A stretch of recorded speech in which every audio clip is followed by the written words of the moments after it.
Uno de los principales problemas que encontramos antes de realizar una plantación es la presencia de hormigueros. Si encontramos 4 hormigueros por hectárea, ya nos vamos a encontrar con problemas al momento de colocar los plantines. Entonces hay que recorrer el campo donde se va a plantar, colocar banderines, señalar los hormigueros y hacer un control de los mismos. Entre los productos que tenemos para aplicar está el clorpirifos en formulaciones líquidas y en polvo. Es un producto bastante tóxico, hay que tener cuidado cuando lo usemos. Y bueno, hay que pulverizar las bocas de los hormigueros y los caminos. Tenemos que, o si no, pulverizar el lote o las plantas. En realidad también hay protecciones que son barreras mecánicas que impiden, que se llaman guardamontes, que se colocan alrededor de cada planta y tienen este plástico con una,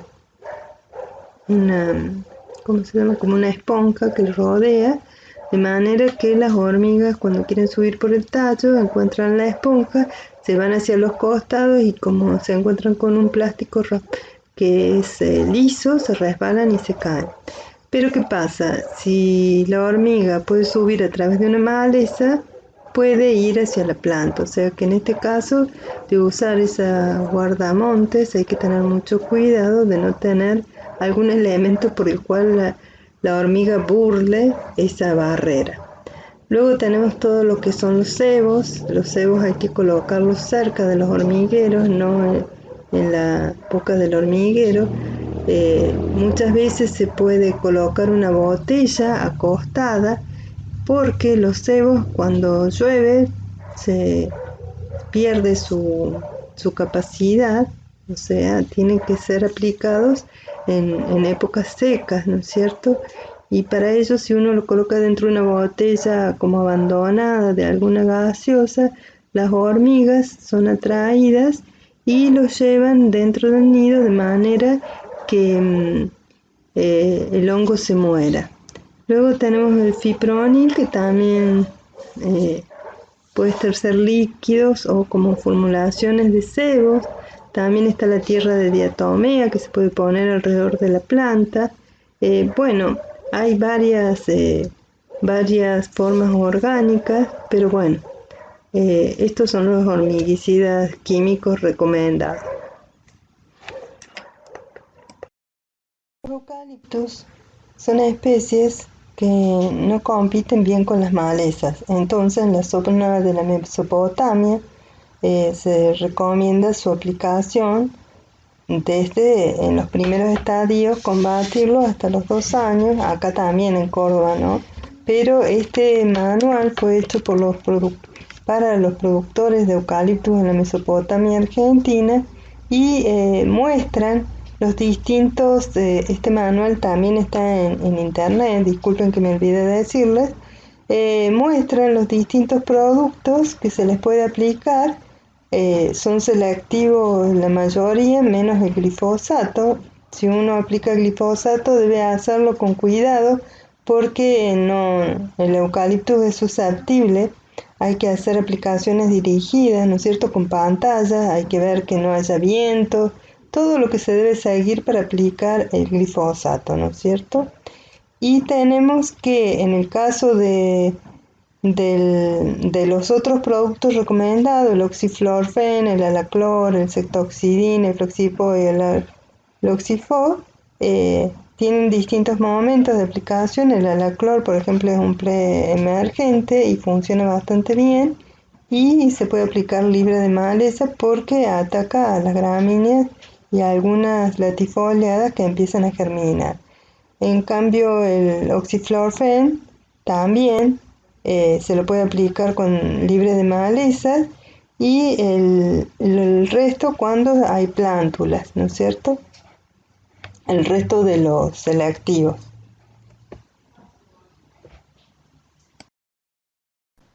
Existen plantadoras mecánicas. Ustedes en la clase de vivero vieron plantadoras que tienen la empresa sueca. En este caso es una adaptación que hizo el ingeniero Paul Forestal, en donde coloca los plantines en bandejas, apoyándolas. Y bueno, esta plantadora se desplaza sobre el surco, tiene una abridora de surco, y el operario, que va sentado al revés del avance de la máquina, va tirando un plantín a medida que siente un ruido, que es el que señala la distancia de plantación. Fíjense acá en esta otra diapositiva, a mano izquierda se encuentra cómo va abriendo el surco y el operario que va tirando el plantín, y luego cómo las ruedas cierran el lugar donde quedó instalada la planta. Esto es para zonas de llanura. Fíjense acá en la otra imagen, se ve el plantín que ha sido recientemente instalado con una lapicera al lado que señala dónde está ubicado el plantín. También se le ha dosado en las zonas de Entre Ríos y de Corrientes. Los suelos son muy lavados, entonces al momento de plantar, para que el plantín de eucalipto compita bien con las malezas, se le da fertilización para estimular su crecimiento y que no quede retrasado por la presencia de maleza.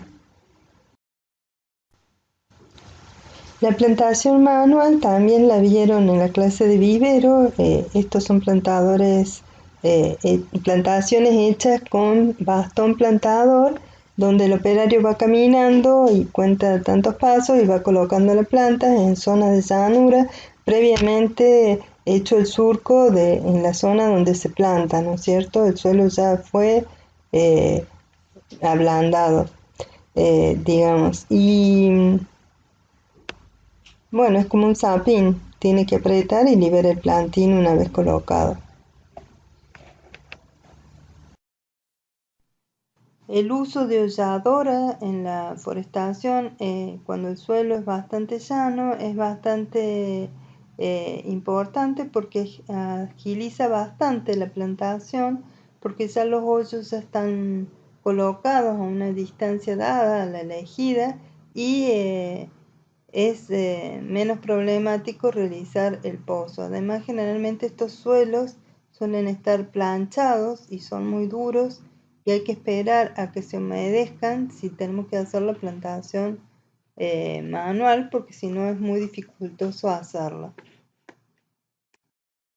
Esta plantación manual, en el caso de la figura de la izquierda, tenemos que se hizo una arada, una rasteada, también se pasó un cincel, y en el lugar donde se colocó la planta se hicieron previamente pozos con holladoras que se ponían en la toma de fuerza del tractor. Es el campo de escuela, es la plantación de paraíso que ustedes ven en el campo de escuela.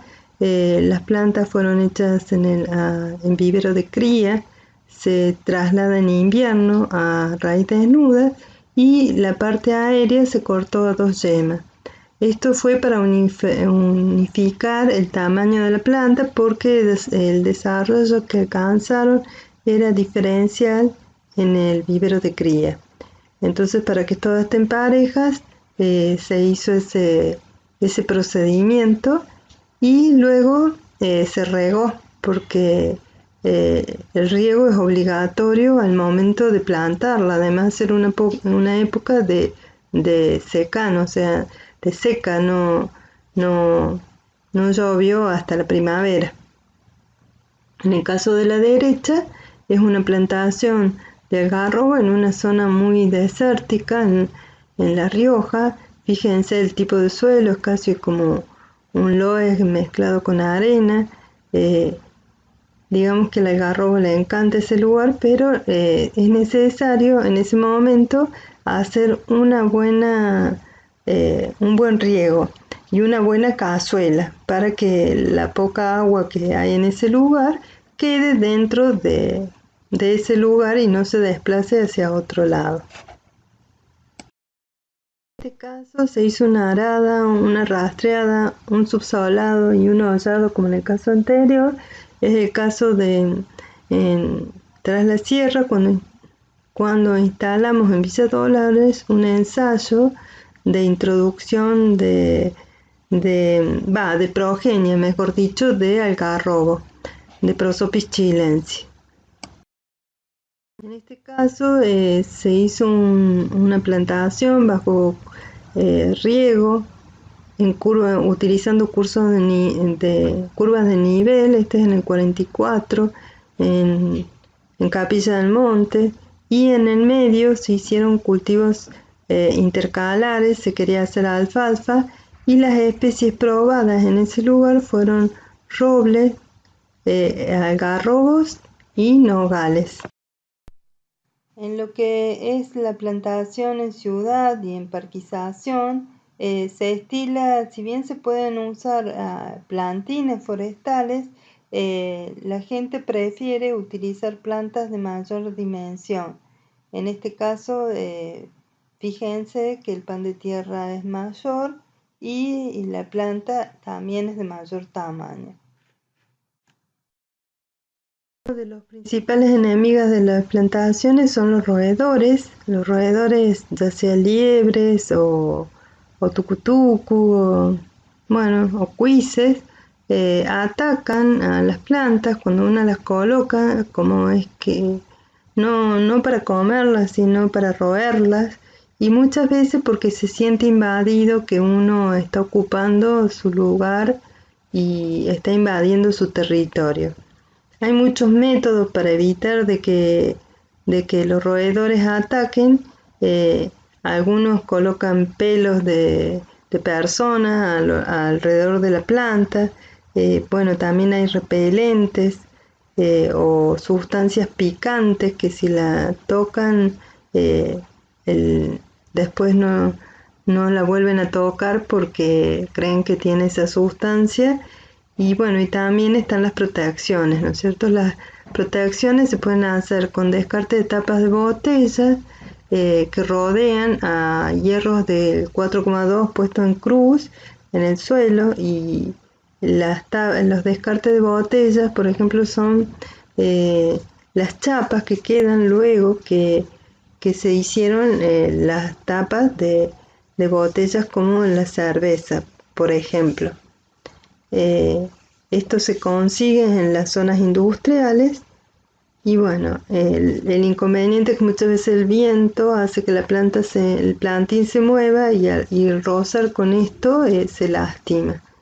Mientras que si podemos usar también protección de Tetra Bric, que yo le podría decir, de leche o de jugo, pero ustedes me van a decir de vino, lo que quieran. En realidad son el cartón del Tetra Bric, que tiene aluminio por adentro. Muchas veces cuando están impresos se descartan, y esto se consigue en Mendoza, pero después hay que hacer las protecciones con ganchos o con lo que tengan a mano, y se colocan en los plantines y son bastante efectivas. También se pueden esas mismas chapas, descartes de tapas, para mí fue el más efectivo, colocarlos en el alambrado todo lo largo, porque la liebre llega a levantarse hasta 60 centímetros para causar el daño. Con estas tapas botellas, estos descartes de tapas de botellas a lo largo del alambrado, si es posible hacerlo, es lo más efectivo, porque la liebre directamente no entra a la parcela. El problema es si tenemos los roedores dentro de la parcela.